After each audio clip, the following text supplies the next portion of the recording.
Hollywood has seen countless love scandals, messy divorces, secret affairs, stars brought down by their own choices. Yet even in a world long accustomed to controversy and heartbreak, Michelle Phillips' story still managed to shock people.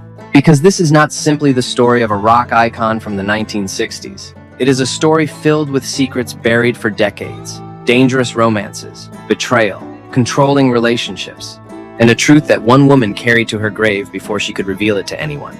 For years, fans kept asking the same question. Who was the biological father of Mama Cass's only daughter? Cass Elliot knew the answer, but she never told anyone. Then she died, taking that secret with her. Or at least, that's what everyone believed. Years later, Michelle Phillips unexpectedly began piecing together the final clues and uncovered the truth, a discovery that stunned even those who had known Cass best. But what makes this story even more remarkable is that the mystery was only a small chapter in Michelle's extraordinary life. Behind the radiant smile that audiences saw on stage was a lonely childhood. Behind the timeless hit songs were relationships marked by obsession and heartbreak. And behind the glamour and fame was a series of choices that pushed her dangerously close to losing everything. So how did a little girl who lost her mother at a young age become one of the defining icons of the rock era? And why did nearly every man who entered Michelle Phillips's life leave behind scars that lasted for years? To understand that story, we need to go back long before the fame, long before the music, back to a time when Michelle Phillips was only 5 years old, and when the first tragedy of her life quietly began. By 1962, John Phillips's marriage to Susan Adams had officially come to an end. Not long afterward, he moved to New York with Michelle and quickly married her. From the outside, John Phillips seemed like the embodiment of the American dream. Brilliant, charismatic, ambitious, a musical visionary with an uncanny ability to spot trends long before the rest of the world caught on. But behind that captivating image was a very different man. Many people in the industry describe John as a charming salesman of dreams. He always knew how to persuade people, always knew how to get what he wanted, and above all, he needed to be in control, especially when it came to Michelle. At the time, Michelle was still very young, beautiful, radiant, and standing at the threshold of a promising future. She had just signed a teenage modeling contract and was preparing to enter the glamorous world of fashion. But John wanted none of it. He wanted Michelle to belong to his world, and only his world. She gave up modeling, learned to sing, joined his band, traveled with him from city to city. Slowly, her entire life began revolving around one man: the music, the image, even her personal relationships. John wanted control over all of it. During tours, he reportedly insisted that Michelle stay in supervised accommodations and rarely allowed her out of his sight. Yet it would be impossible to deny John Phillips's extraordinary talent. He had a remarkable gift for finding inspiration where no one else could, even during long nights wandering through the city under the influence of drugs. One such night, surrounded by cold fog and flickering streetlights, a melody suddenly appeared in his mind. The next morning, he woke Michelle up. He needed her help finishing the lyrics, and Michelle poured her deepest emotions into every line. Her homesickness, her longing for freedom, and the familiar feeling of being lost that had followed her since childhood. Neither of them could have imagined that the song they were creating would become one of the defining anthems of the 1960s. That song was California Dreamin'. Not long afterward, John met Denny Doherty. Then came Cass Elliot. And soon, one of the most legendary groups in rock history was born: the Mamas and the Papas. But even in those early days, cracks were already beginning to form. As the band's fame grew, so did John's need for control. And the last thing he expected was for Michelle to change. She was no longer willing to quietly accept everything. For the first time in her life, Michelle began to push back. As the silent battle between them intensified, she unexpectedly met Russ Titleman, the new boyfriend of her sister. At first, their conversations seemed harmless, casual encounters, nothing more. But sometimes the most dangerous stories begin in the most ordinary ways. The boundaries slowly blurred. Friendship turned into attraction, and attraction became love. Even though both of them were already involved with other people, they found themselves falling deeper and deeper into a secret relationship. For Michelle, it was the first time she truly felt free. Not controlled, not watched, not possessed. But for John Phillips, it was an unforgivable betrayal.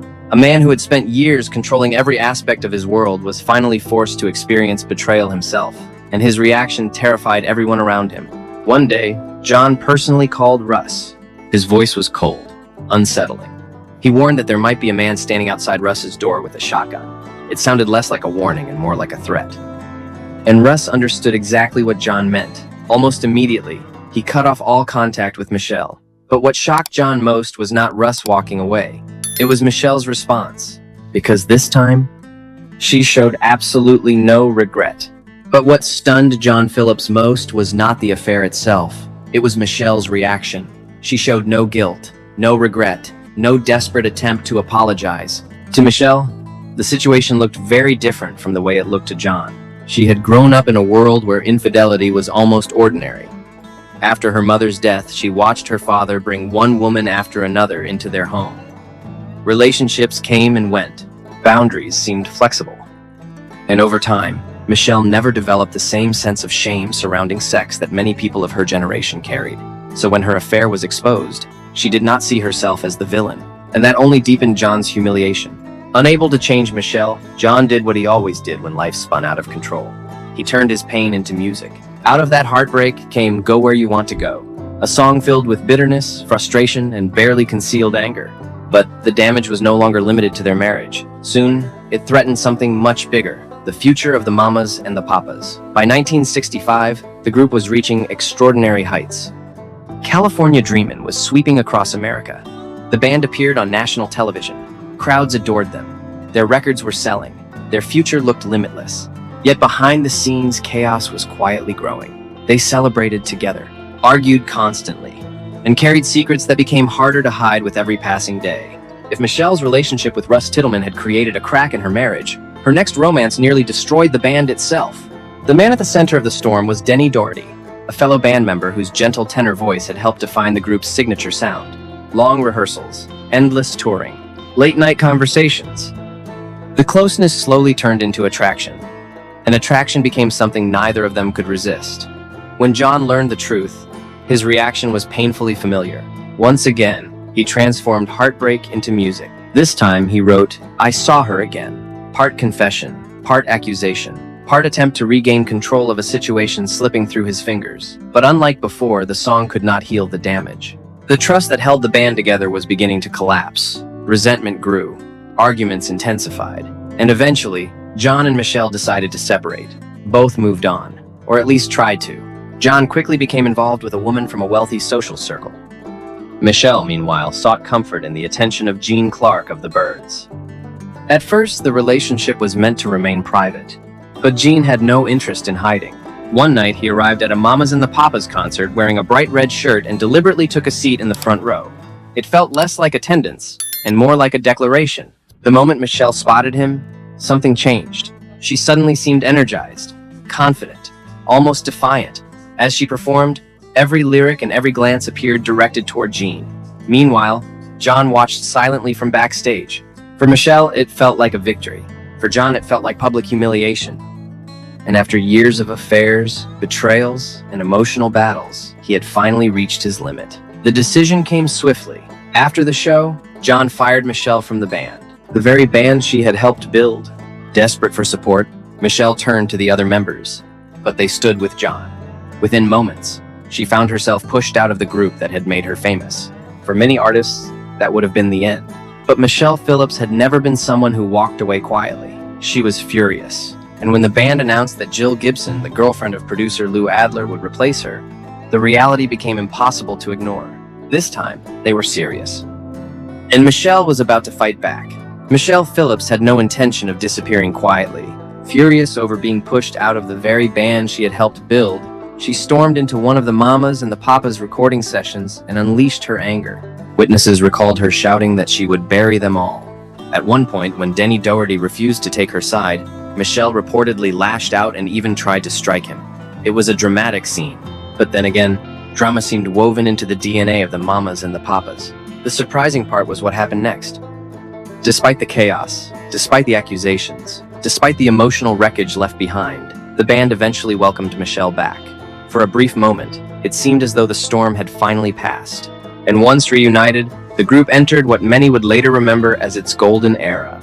The Mamas and the Papas became one of the defining sounds of the 1960s. They performed at the Monterey Pop Festival alongside rising legends such as Jimi Hendrix, Their music became the soundtrack of a generation searching for freedom, identity, and escape.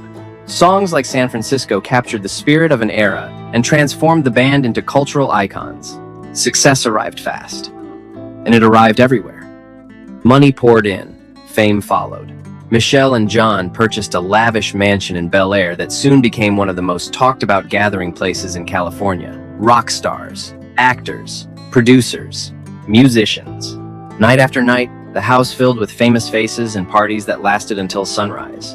From the outside, it looked like a dream life, but appearances can be deceiving, because behind the glamorous photographs and magazine headlines, something much darker was unfolding.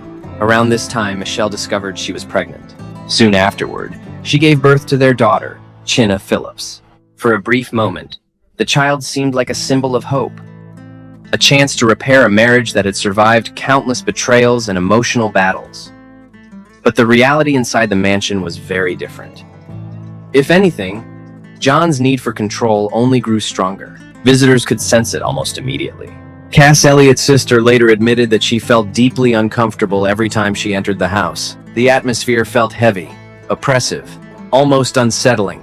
Michelle's longtime friend Tamar Hodel recalled one visit during which John seemed unwilling to let Michelle leave the room, behaving less like a husband and more like a man guarding a possession. What exactly happened behind those closed doors remains unclear. Michelle never revealed everything, not before Chinna's birth, not afterward, but the fragments she did share were disturbing enough. According to Michelle, one violent incident became so severe that she was hospitalized. And for the first time, she realized something she had spent years trying to avoid. This marriage could not be saved.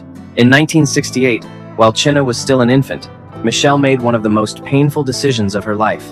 She divorced John Phillips, ending a relationship that had begun with passion, fame, and dreams, but had slowly turned into a nightmare.